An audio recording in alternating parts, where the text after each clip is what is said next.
Старшыня гомельскага аблвыканкама Іван Крупко сёння на месцы праверыў ход работ.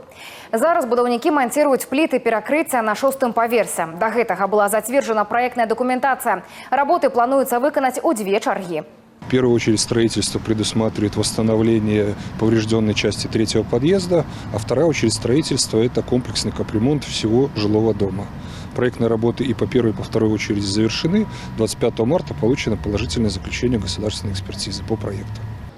Для работ по аднаўленню дома были распрацаваны спецыяльныя сценавыя панелі. Яны прайшлі ўсе неабходныя выпрабаванні і сертыфікацыю і атрымалі станоўчае заключэнне. Гэта значыць, што ў бліжэйшы час будаўнікі змогуць прыступіць да наступнага кроку.